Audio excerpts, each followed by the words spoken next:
अस्सलाम वालेकुम।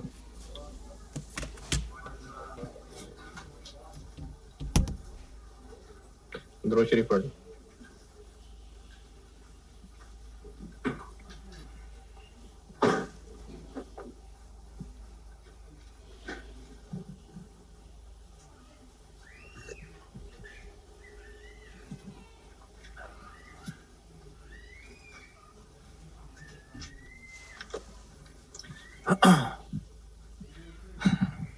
अच्छा, अब मिसाल फिगर्स वही ले रहा हूं ताकि जल्दी समेट लूं बात, लेकिन उसमें डेट चेंज कर रहा हूं। फिगर्स कल वाली हैं।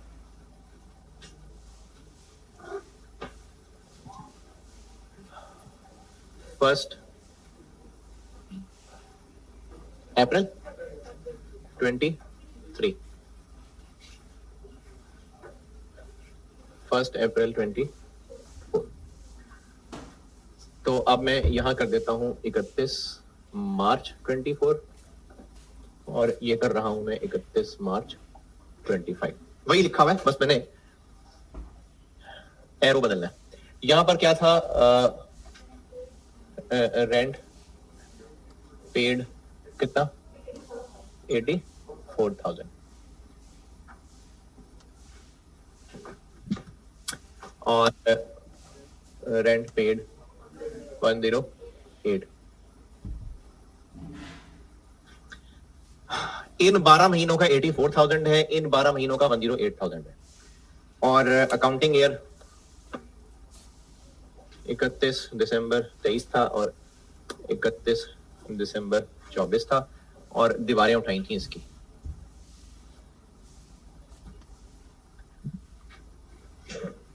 इन 12 महीनों का 84,000 है। इस साल में कितना है जी? कितने महीने? 21। और ये हरा हरा कितना था?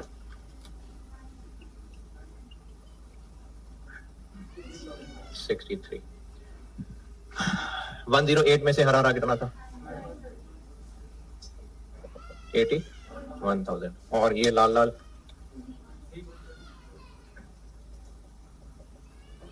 27। और एक्रूअल कॉन्सेप्ट के तहत फॉर 2024 फॉर द ईयर था 102। कल वाली मिसाल से मैंने इसमें चेंज क्या किया? अच्छा, और अच्छा चलो डेट वापस लिख देता हूं, और कोई चेंज नहीं भाई, मैंने पेमेंट की डेट ही बदल दी। कल 84,000 किस दिन पे किया था? 1 अप्रैल 23 को। अब मैं कह रहा हूं कब पे किया है? 31 मार्च 24 को। ये एरो बनाया ना, ये डेट ही बदल दी मैंने। अब हमारी 2024 की दीवारों के अंदर पेमेंट कितनी आ रही है जी? 84,000 आ रही है। कल इन दीवारों के अंदर आ रही थी 108। जिसको लग रहा है 3 महीने की, 3 महीने की नहीं आ रही पेमेंट। पेमेंट है। पेमेंट 84,000 की है। वो तो हमने उसके टुकड़े किए हैं कि इतना इस ईयर से रिलेटेड है, इतना इस ईयर से रिलेटेड है। कैश तो 84 पे किया है। हर महीने थोड़ा थोड़ा पे कर रहे हैं। नहीं, 84,000 paid on this date, 108,000 paid on this date. Pay 108 हो रहा है। कल वाले सवाल के अंदर हमारे इस 2024 की दीवार के अंदर 108 पे हो रहा था और अब आज वाली मिसाल में 84 पे हो रहा है। बाकी ये लाल और हरे टुकड़े वही हैं। मैंने सेम फिगर्स ही इसलिए लिए हैं ताकि दोनों में कंपैरिजन भी दिखा सकूं। तो चाहे पैसे पहले हो चाहे बाद में हो, फॉर द ईयर वही, इसलिए सेम मिसाल ली है मैंने। तो कल अगर आपने 2 पेजेस पे लिखा था तो अब ये तीसरे चौथे पेज पे लिख रहा हूं। एक्रूड एक्सपेंस, तीसरी चीज है एक्रूड एक्सपेंस।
साल के दौरान जितनी भी पेमेंट्स होंगी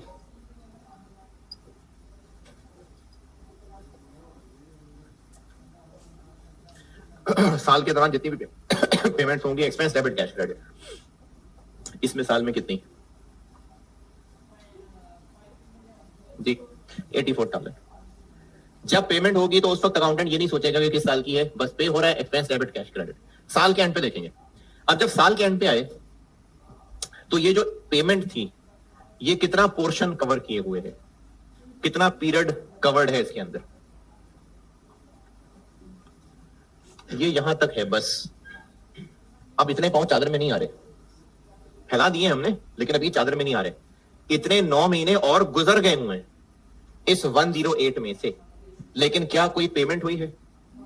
बन चुका है एक्सपेंस, क्योंकि इन 9 महीनों से ये 81,000 रिलेट कर रहा है। तो साल के दौरान जितनी पेमेंट हुई एक्सपेंस डेबिट, साल के एंड पे देखेंगे कि क्या वो पेमेंट्स पूरे ईयर एंड तक कवर कर रही हैं, नहीं कर रही, तो जितना अनकवर्ड पोर्शन है हमें उसको मजीद एक्सपेंस बनाना पड़ेगा।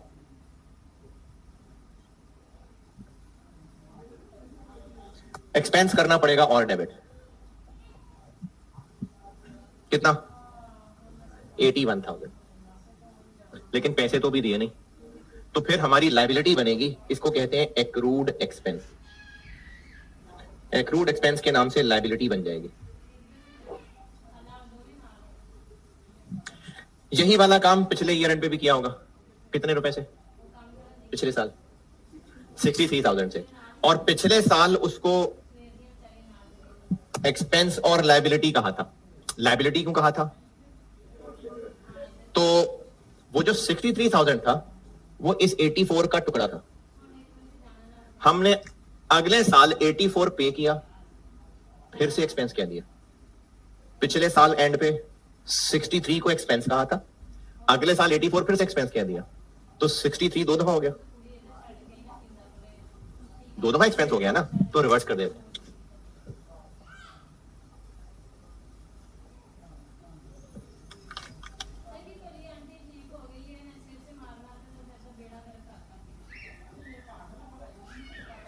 अगर रिवर्स ना किया तो वो डबल काउंट हो जाएगा। पिछले साल लाइबिलिटी बनाई थी, क्योंकि तब तक पैसे नहीं दिए थे, तो अब दे दिए ना, तो लाइबिलिटी खत्म। इन अदर वर्ड्स, इसको अगले साल के शुरू में रिवर्स कर देंगे।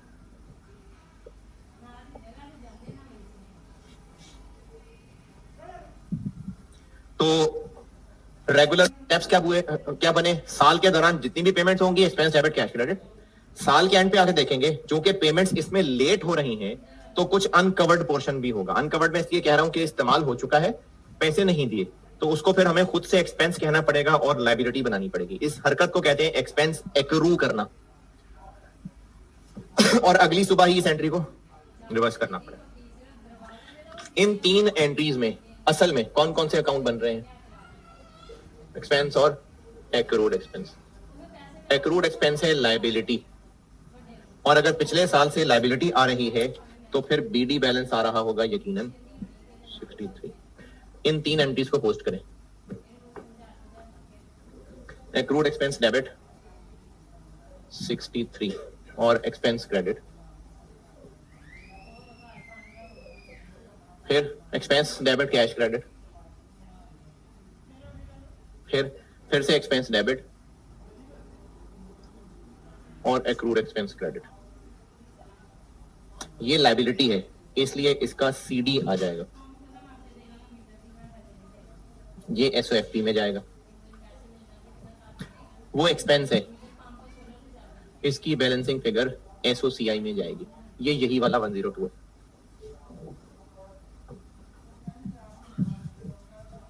तो एग्जाम्स के लिए इन 2 अकाउंट्स की बजाय हम एक ही बना लेते हैं। ये क्या है? ओपनिंग एक्रूड, ये पेमेंट्स,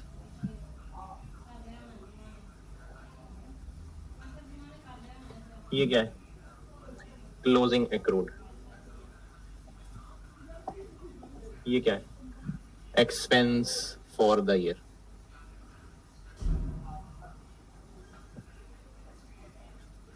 और अगर ये 81,000 और 63,000 डायरेक्टली कैलकुलेट करना, तो इसके लिए क्या याद रखें? फ्यूचर में होने वाली पेमेंट का वो हिस्सा जो इस साल से रिलेट कर रहा है, फ्यूचर में होने वाली पेमेंट का वो हिस्सा जो इस साल से रिलेट कर रहा है।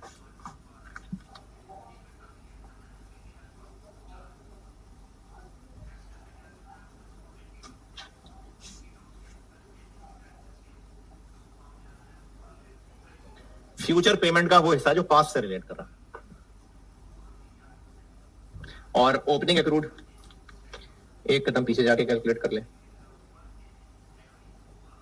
इसके लिए क्या याद रख लें? क्लोजिंग एक्रूड ऑफ पिछला साल।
ये नोटेड?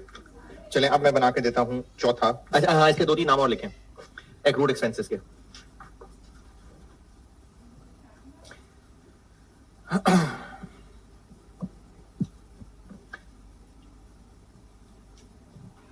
इनको कहते हैं outstanding expenses.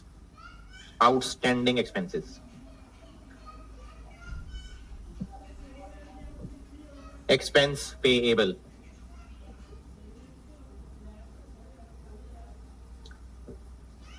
Expenses due, due due date होती है ना किसी बिल की, तो expenses due, expenses owing, OWING, owing,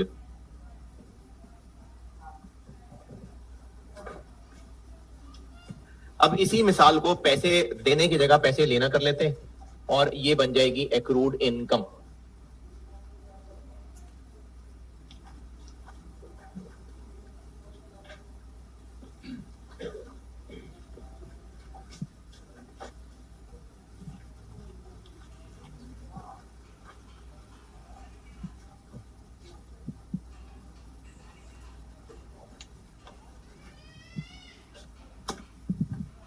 accrued income.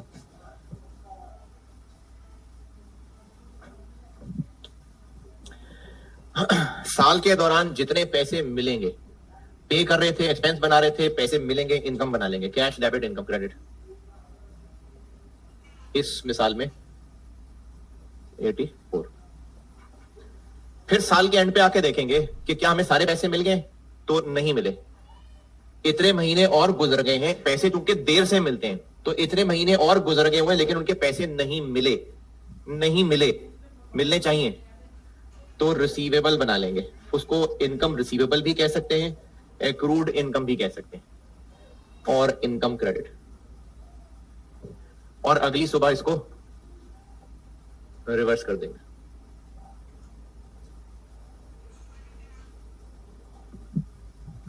असल में होंगे दो अकाउंट्स, एक इनकम का और एक एसेट का।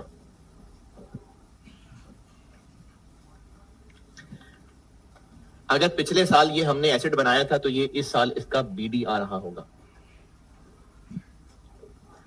पहली एंट्री एक्रूड इनकम क्रेडिट और income debit, cash debit income credit, accrued income debit income credit.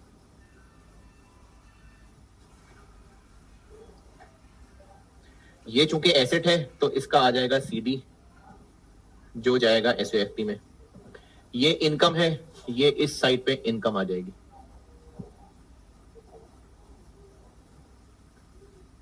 और एग्जाम के लिए आप ये दो की बजाय एक बना लें। ये क्या है? ओपनिंग एक्रूड, ये इनकम फॉर द ईयर। तो इनकम फॉर द ईयर या एक्सपेंस फॉर द ईयर वो है जो महीनों से रिलेट करके फॉर द ईयर बनता है, वो income expense for the year है। और रिसीट्स या पेमेंट्स क्या है? जो कैश आ जा रहा है।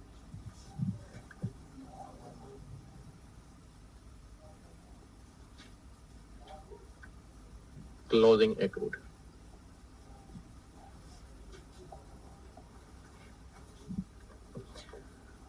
तो आपको ये एंट्रीज भी याद होनी चाहिए, रेक्टिफिकेशन ऑफ एरर्स में काम आ सकती हैं, और ये टी अकाउंट्स अगले चैप्टर्स में काम आएंगे।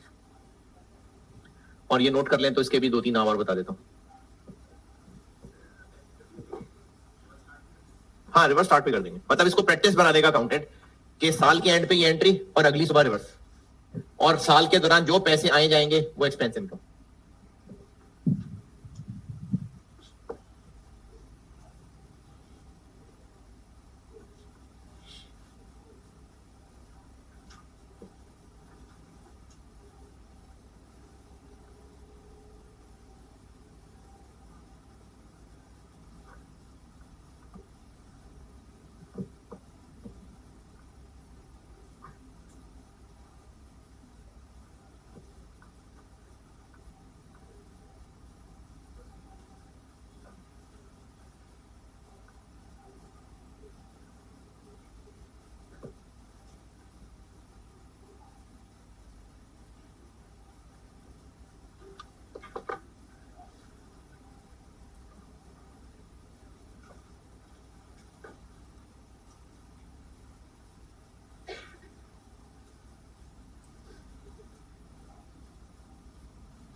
नहीं नहीं, वहां भी यही है कि चलो फ्यूचर पेमेंट नहीं, फ्यूचर रिसीट्स कह रहे हैं। एक्चुअली बात है फ्यूचर पैसों की, रिसीट कह रहे हैं इसको, फ्यूचर रिसीट। वो नाम वही एक्रूड ही था ना, इसलिए मैंने वही रहने दिया।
हाँ भाई, अच्छा इसके दो तीन नाम और लिख लें, बल्कि एक ही बस, इनकम रिसीवेबल। इनकम रिसीवेबल भी कहते हैं उसको, इनकम रिसीवेबल, बस यही मशहूर मशहूर नाम है। ये टॉपिक खत्म। हाँ जी, अब बताएं इसमें कोई फायदा हुआ या कौम का वक्त जाया किया? कौम का वक्त जाया किया, शाबाश। क्या फायदा हुआ? तो वो तो सुस्ती थी ना, आप खुद ही रिवाइज कर लेते। ये सब कुछ सारा कुछ ऐसे ही पता था, कुछ नया नहीं बताया है।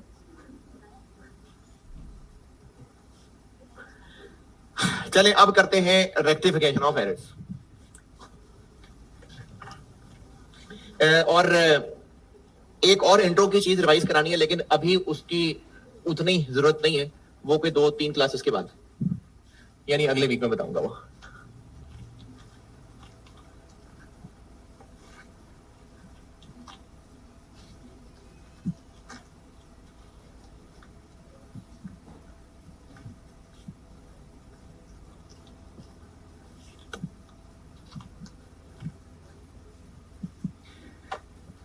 Rectification of errors. हम इस वक्त यानी बिजनेस इस वक्त कहां खड़ा है, ये आपको टाइमिंग बता रहा हूं मैं। सारा साल होता क्या है? सारा साल होता है कि जर्नल और लेजर, ये सारा साल होता रहता है।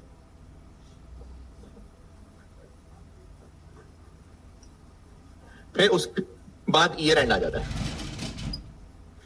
ईयर एंड पे इन लेजर्स को क्लोज करते हैं और उनका जो सीडी है वो जाता है ट्रायल में। ये काम ईयर एंड पे हो रहा होता है, और ट्रायल बैलेंस से आगे बनती हैं फाइनेंशियल स्टेटमेंट्स। अब ये जो हम चैप्टर पढ़ने लगे ना, रेक्टिफिकेशन ऑफ एरर्स, इसमें टाइमिंग कुछ ऐसी है कि ईयर एंड आ गया हुआ है, ट्रायल भी बन गया हुआ है, और कुछ सवालों में ड्राफ्ट फाइनेंशियल स्टेटमेंट्स भी बन गई हुई हैं।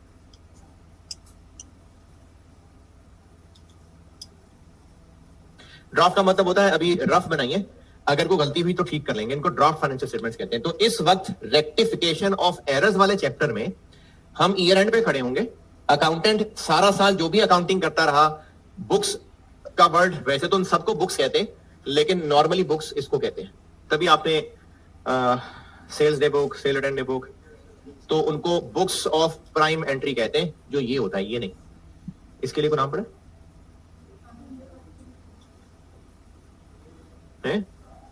General ledger, general, journal ledger नहीं, जनरल लेजर। ये मैंने कराना है 1-2 क्लासेस के बाद, ये बुक्स ऑफ प्राइम एंट्री वाला। तो इस चैप्टर में हम यहां खड़े होंगे कि पूरा साल गुजर चुका होगा, ईयर एंड पे या तो ट्रायल बना होगा या फिर ड्राफ्ट फाइनेंशियल स्टेटमेंट्स भी बन चुकी होंगी। ये काम हो चुका होगा। इसके बाद यानी यहां तक बिजनेस पहुंच चुका हुआ है, इसी के आगे चल रहा हूं। इसके बाद ये हुआ कि कुछ एरर्स आइडेंटिफाई हुए। आपका काम ये एरर्स ढूंढना नहीं है, आपको एरर्स बताए होंगे। यहां से हमारा सवाल शुरू होगा कि साल एंड हो गया हुआ है, ट्रायल बन चुका है, और कुछ सवालों में ये भी बन चुकी हुई हैं, और कुछ एरर्स पता चले। अच्छा, एरर्स क्या हुए होंगे? अकाउंटिंग में एरर्स, यानी अगर कोई बंदा बहुत बेवकूफ सा एम्प्लॉय रख लिया, तो उसका बॉस कह रहा है मुझसे एरर हो गया, मैंने गलती होगी तो मैं नौकरी पे रख लिया, वो एरर्स नहीं पढ़ रहे हम यहां पर हम अकाउंटिंग वाले एरर्स पढ़ रहे हैं। तो इन एरर्स को अब करना होगा ठीक। मिसाल के तौर पे सेल की थी 10,000 की, तो लिखते हुए उसको 1,000 लिख लिया, एरर हो गया। या कस्टमर से मिले थे पैसे 5,000, तो उसको हमने 500 लिख लिया। या कस्टमर से पैसे मिले थे तो हमें लगा कि हमने तो सप्लायर को पैसे दिए। अब जो हम यहां एंट्रीज कराए तो मिटा के ठीक कर देते हैं, तो उसको मिटा के ठीक कर देंगे, तो उसको मिटा के ठीक कर देंगे, तो उसको मिटा के ठीक कर देंगे। हाँ जी, जो जहां जहां गलतियां हुई हैं, अगर उनको मिटा के ठीक करना है तो कल को तो पता ही नहीं चलेगा कि असल क्या था और गलतियां क्या थी। और प्रैक्टिकली अब तो खैर हर बिजनेस में ही तकरीबन कंप्यूटराइज्ड होता है, तो उसमें तो सब सॉफ्टवेयर होता है, लेकिन फिर भी हो सकता है गलती हो जाए। तो गलती जिससे हो रही है उसको ठीक करने के राइट्स उसके बॉस के पास होते हैं, ताकि पहले बेइज्जती करे फिर ठीक करे। तो जो गलतियां जहां जहां थी उनको वहां मिटा के ठीक नहीं किया जाता, कुछ ऐसी एडजस्टमेंट्स डाली जाती हैं कि वो गलतियों का इफेक्ट ठीक कर देती है। इन एडजस्टमेंट्स को कहते हैं रेक्टिफाइंग एंट्रीज। तो आपको सवाल दिया होगा जो यहां तक पहुंचा होगा, अब इसमें आगे क्या होगा? आगे ये होगा कि रेक्टिफाइंग एंट्रीज होंगी, इनको रेक्टिफाइंग एंट्रीज भी कहते हैं, करेक्टिंग एंट्रीज भी कहते हैं। ये होंगी दोबारा से जर्नल में, फिर दोबारा से टी अकाउंट में पोस्टिंग होगी, फिर दोबारा से ट्रायल बनेगा। अब ये सही ट्रायल होगा, फिर सही फाइनेंशियल स्टेटमेंट्स बनेंगे। ये असल प्रोसीजर है। इसमें से आपसे क्या रिक्वायर्ड होगा वो बताता हूं। असल कहानी ये है कि पूरा साल अकाउंटिंग होती रही, उसमें एरर्स हो गए, साल एंड हो गया, ट्रायल बन गया, या तो ट्रायल बनते ही पता लग गया या फाइनेंशियल स्टेटमेंट्स बनाने के बाद पता चला कुछ गलतियां किसी वजह से भी पता चली होंगी। जब पता चली तो उनको इन्वेस्टिगेट किया और काफी सारे एरर्स मिल गए, ऑडिट के दौरान भी मिल जाते हैं। अब जो एरर्स मिल गए हैं इनको ठीक करने के लिए फिर से एंट्रीज करनी पड़ेंगी। यानी जो पहले एंट्री की थी, ये लिखने की जरूरत नहीं है, पहले एक एंट्री की थी कैश डेबिट और सेल्स क्रेडिट 1000, असल में ये 10,000 से होनी थी, तो हम एक और एंट्री कर देंगे कैश डेबिट सेल्स क्रेडिट 9,000 से। इसको रेक्टिफाइंग एंट्री कहते हैं। ये रेक्टिफाइंग एंट्री है, फिर से जर्नल में लिखी जाएगी, फिर से उनको लेजर में पोस्ट करेंगे, लेजर के टी अकाउंट के सही बैलेंसेस निकलेंगे, उससे ट्रायल बनेगा और अब सही फाइनेंशियल स्टेटमेंट बनेगी। असल प्रोसीजर ये है। आपसे FAR1 के स्टूडेंट से नॉर्मली दो तरह की चीजें हैं जो रिक्वायर्ड होती हैं।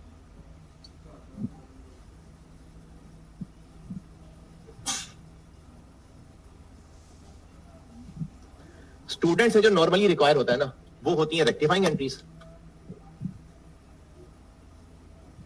ये रिक्वायर्ड होती हैं, या फिर मतलब और या एंड इनकम स्टेटमेंट जो अकाउंटेंट ने ड्राफ्ट बनाई थी और उसने गलत प्रॉफिट कैलकुलेट किया था, आपको कहेंगे कि करेक्ट प्रॉफिट बता दें।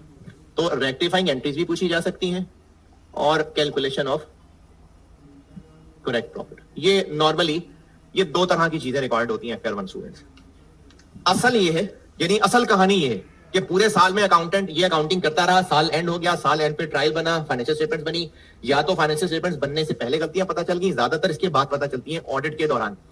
गलतियां पता चली, उनको ढूंढा, इन्वेस्टिगेट किया, कुछ एरर्स लिस्ट डाउन किए, फिर उन एरर्स को ठीक करने के लिए एंट्रीज की, जो फिर से जर्नल से बात शुरू हो गई, लेजर ट्रायल फाइनेंशियल स्टेटमेंट्स। असल में होता है ये, और ये वाला सारा काम कब हो रहा है? ईयर एंड पे। ये सारा कुछ ईयर एंड पे हो रहा है, इसके बाद जो कुछ है वो सब ईयर एंड है। आप लोगों से एग्जाम में या तो एंट्रीज रिक्वायर्ड होती है रेक्टिफाइंग, या फिर प्रॉफिट सही करके कैलकुलेट करने को कहा होता है। तो ये जो सारी कहानी सुनाई है, अगर लिख लें तो अच्छी बात है। फिर मैं आपको रेक्टिफाइंग एंट्री करना सिखाता हूं।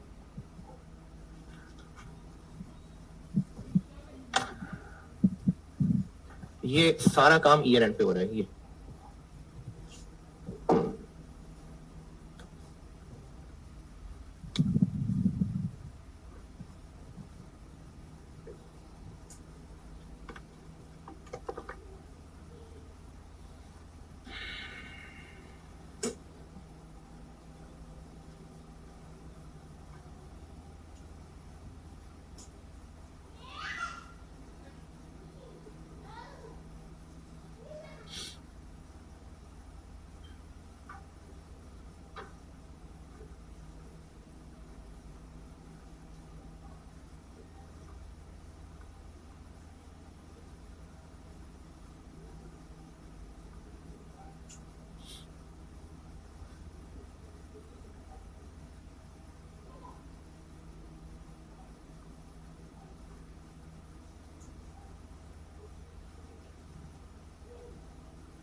तो वो तो चलो ठीक कर लेंगे।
ये नोटेड।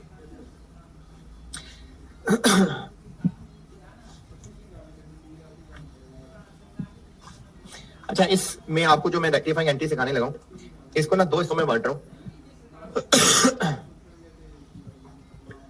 करेक्शन ऑफ एरर्स या रेक्टिफिकेशन ऑफ एरर्स को मैं दो हिस्सों में बांट रहा हूं। एक, हम वो एरर्स ठीक करेंगे जिसमें करेक्शन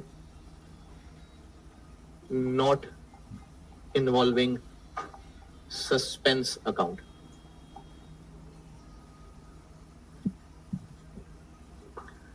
ये क्या होता है? भाई आपको नहीं पता तभी तो सस्पेंस है ना, नहीं पता आपको क्या होता है। और एक होता है करेक्शन इन्वॉल्विंग सस्पेंस अकाउंट। ये मैं इन दो हिस्सों में इसको तोड़ रहा हूं। और ये बात एमसीक्यू में भी हो सकती है टेस्ट, इसलिए ये जो पहली लिखी हुई है इसके लिए कम इस्तेमाल होती है कि ये वो एरर्स हैं जो ट्रायल को अफेक्ट नहीं करते। ये आपको जो मैं सस्पेंस पढ़ाऊंगा तो पता चलेगा ट्रायल को अफेक्ट करना क्या होता है। और ये वो होते हैं जो ट्रायल को अफेक्ट करते हैं।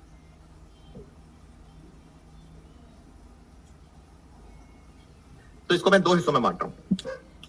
पहले हम वो एरर्स ठीक करना सीखते हैं जिसमें सस्पेंस इन्वॉल्व नहीं है।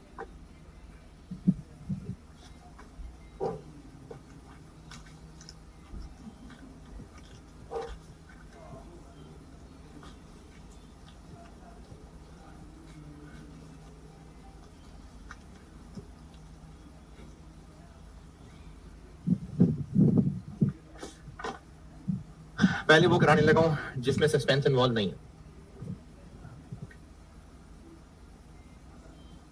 Correction of errors without suspense account. पहले ये करते हैं भाई, पहले अभी सस्पेंस अकाउंट इग्नोर, पहले ये सीखते हैं।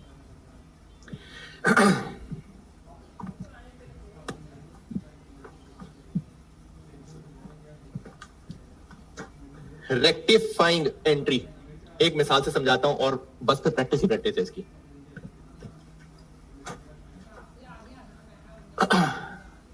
Cash cell of ₹10,000 was recorded as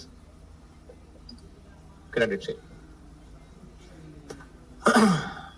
ये मैं अभी जो जुमला बोल रहा हूं ये बार बार प्रैक्टिस के दौरान बोला करूंगा। जब आपको कोई एरर बताया हो ना तो आपने सब्र से, जज्बाती नहीं होना, सब्र से इसमें दो चीजें अलग अलग करनी है। इस अंग्रेजी को पढ़ के आपने पहले इसमें से ये ढूंढ रहे हैं कि असल ट्रांजैक्शन क्या है और फिर ढूंढ रहे हैं कि अकाउंटेंट ने एरर क्या किया है। असल ट्रांजैक्शन क्या है?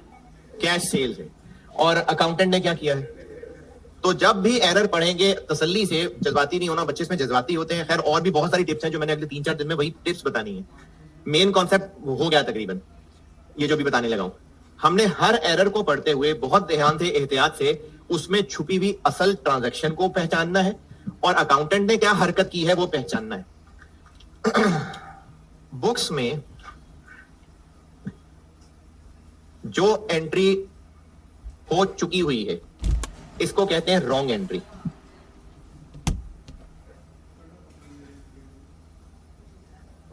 अच्छा, मैं अभी शुरू है ना तो आपको एंट्रीज लिख के करने को कहूंगा। जब आप चीते चीतियां हो जाएंगे तो आप जबानी भी कर सकते हैं। रॉन्ग एंट्री वो होती है जो बुक्स में हो चुकी हुई है।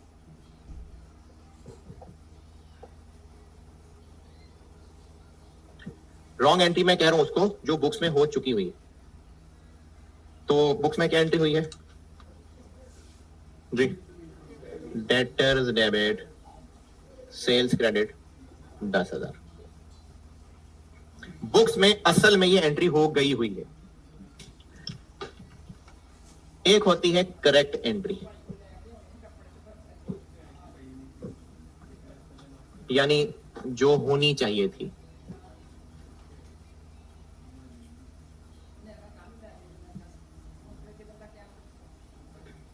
ये होनी चाहिए थी। क्या होनी चाहिए थी? Cash debit sales credit 10,000।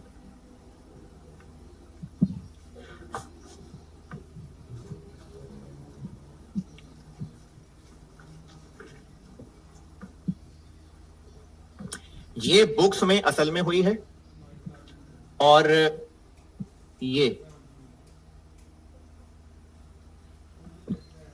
ठीक है, ये सोच रहे हैं आप, ये सोचो में है कि ये होनी चाहिए थी। बुक्स में ये हो चुकी हुई है, ये आपने सिर्फ सोची है कि होनी ये चाहिए थी, हो ये गई है। अब आपसे या वैसे अकाउंटेंट से रिक्वायर्ड ये होगा कि अब वो बुक्स में एक और एंट्री करे जिसको कहेंगे रेक्टिफाइंग एंट्री।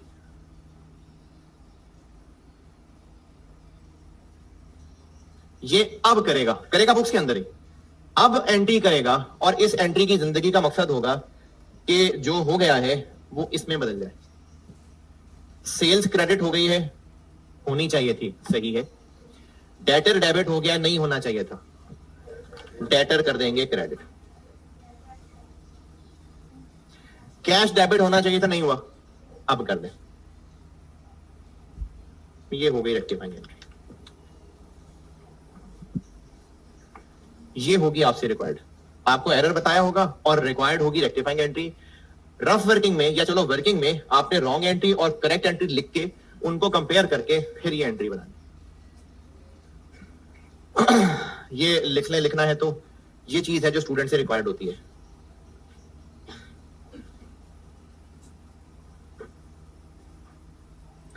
एग्जाम क्वेश्चन में ये रिक्वायर्ड होती है।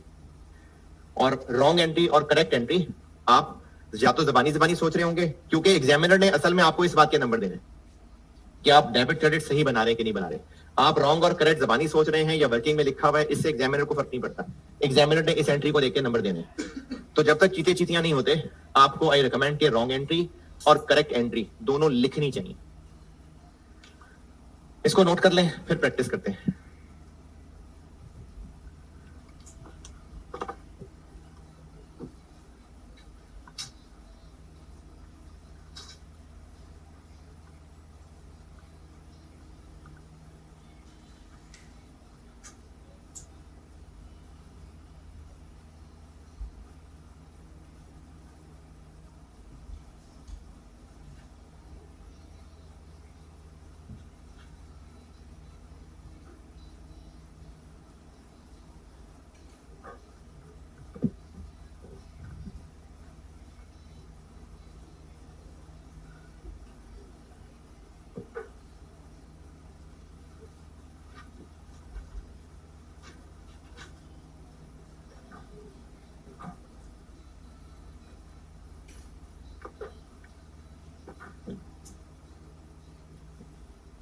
Noted?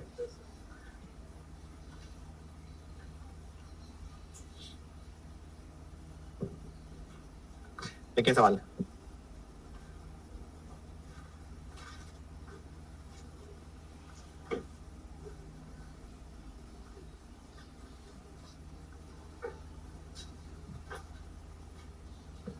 Following errors have been discovered.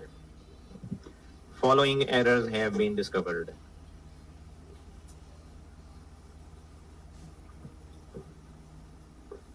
Number 1.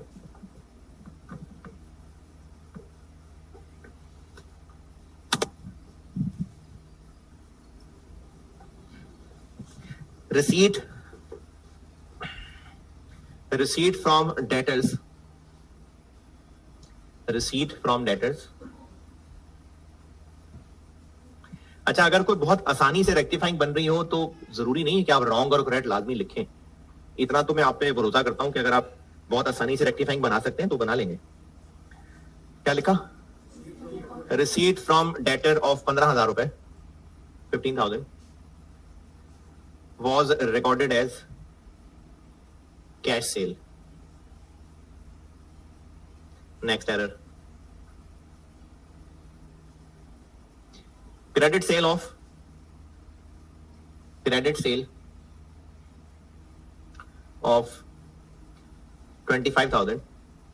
Credit sale of 25,000, 25,000 was omitted from books.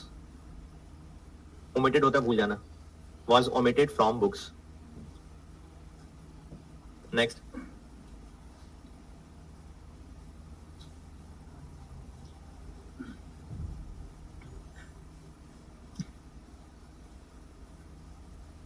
Purchase, नहीं, credit purchase returns. Credit purchase returns. अच्छा, FAR1 में बाय डिफॉल्ट पीरियोडिक सिस्टम होता है, cost में बाय डिफॉल्ट परपेचुअल सिस्टम होता है, और FAR1 में बाय डिफॉल्ट पीरियोडिक सिस्टम होता है. क्रेडिट परचेज रिटर्न्स, तीसरा एरर है. Credit purchase returns of 11,000 was recorded in books as 21,000. Next.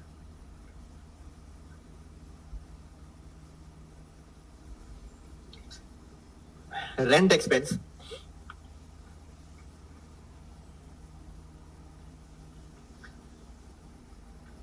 Paid in cash. Rent expense paid in cash 10,000 was recorded as repair expense. वो are नाम मिलता जुलता था तो उसने इसको रिपेयर कह दिया, रिपेयर एक्सपेंस. आपसे रिक्वायर्ड है रेक्टिफाइंग एंट्रीज. अगर जबानी समझ आता है तो जबानी, वरना बेहतर है कि करेक्ट और रॉन्ग वर्किंग में बना के फिर रेक्टिफाइंग करें.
हाँ जी, पहला एरर क्या है?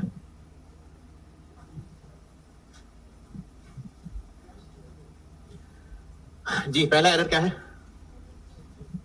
कि पैसे मिले थे डेटर से, लेकिन हमें लगा ये कैश सेल। तो सवाल की रिक्वायरमेंट रेक्टिफाइंग एंट्री है, 4 एंट्रीज हैं, तो एक पेज छोड़ के वर्किंग्स में जाके नंबर 1 रॉन्ग क्या हुआ? कैश डेबिट सेल्स क्रेडिट, कितना? 15,000। जबकि करेक्ट क्या था? कैश डेबिट और डेटर्स क्रेडिट।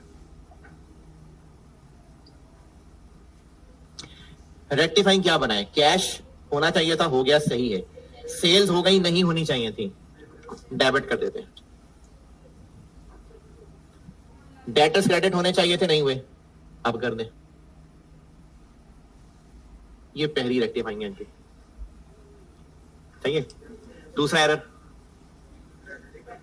क्रेडिट सेल्स थी 25,000 की, रिकॉर्ड ही नहीं की, तो अब कर लें। Debtors debit sales credit 25,000। फिर क्रेडिट परचेजेस थी 11,000 असल में थी, उनको 21,000 रिकॉर्ड कर दिया। अब आप ये जबानी भी बना सकते हैं कि 10,000 से ज्यादा कर दिया तो उसको रिवर्स कर देते हैं 10,000 से। क्रेडिटर्स नहीं, परचेज रिटर्न नहीं है ये, नहीं, मैंने सवाल क्या लिखा है? परचेज रिटर्न ही है, सॉरी, अच्छा, परचेज रिटर्न है। हमें क्रेडिटर्स डेबिट और परचेज रिटर्न्स की एंट्री करनी थी, जो ज्यादा से कर दी, तो रिवर्स कर देते हैं। परचेज रिटर्न्स डेबिट और क्रेडिटर्स क्रेडिट 10,000। अब ये देखिए, बगैर रॉन्ग और करेक्ट बनाए बगैर भी हो सकती है। चौथा, ये भी जबानी हो सकती है, लेकिन रिकॉर्डिंग में भी सुन रहे हैं बच्चे, तो मैं लिख के बता देता हूं। रॉन्ग क्या हुआ कि रिपेयर्स डेबिट और कैश क्रेडिट हो गया 10,000, जबकि करेक्ट क्या था? रेंट डेबिट और कैश क्रेडिट। तो कैश तो ठीक है, रेंट डेबिट होना चाहिए था, नहीं हुआ, अब कर दें। रिपेयर्स फालतू में डेबिट हो गई, क्रेडिट कर दें।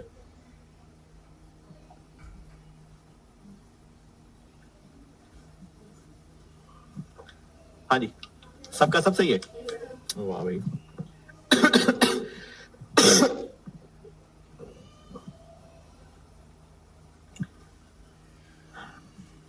अच्छा, इसके लिए ना कुछ टिप्स बता रहा हूं, और इस चैप्टर में टिप्स बहुत काम आएंगी, तो ऐसा करें कि उसका ना पेज ही अलग रख लें। यानी अब आपके पास जो भी अगला खाली पेज है, उसके ऊपर आप इस चैप्टर की टिप्स लिख लें। जब जब लिखवाता रहूंगा तो यहां पॉइंट ऐड कर लिया करना। और पता नहीं आप कितनी लाइनें लिखें, तो 2 पेजेस रख लेंगे। पहली टिप, अगर कोई एरर है जिसमें पीपीई इन्वॉल्व है, कोई एरर है जिसमें पीपीई इन्वॉल्व है और सवाल में डेप्रिसिएशन की भी इंफॉर्मेशन है, तो हम उस एरर को भी ठीक करेंगे और डेप्रिसिएशन ठीक करने की भी एंट्री करेंगे।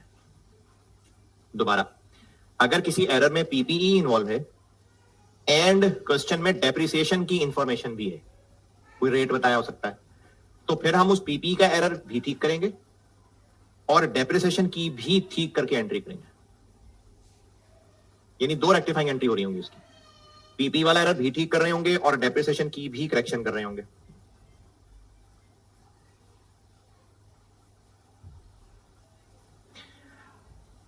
बल्कि इसमें एक वर्ड ऐड कर लें, अगर एरर, मैंने क्या कहा, अगर एरर पीपी नहीं, आपके अगर एरर में पीपी खरीदने से रिलेटेड है, खरीदने से, क्योंकि बेचने वाला अलग बताऊंगा।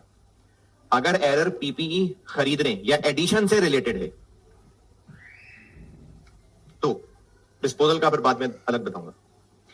अगर कोई एरर पीपीई की एडिशन से रिलेटेड है,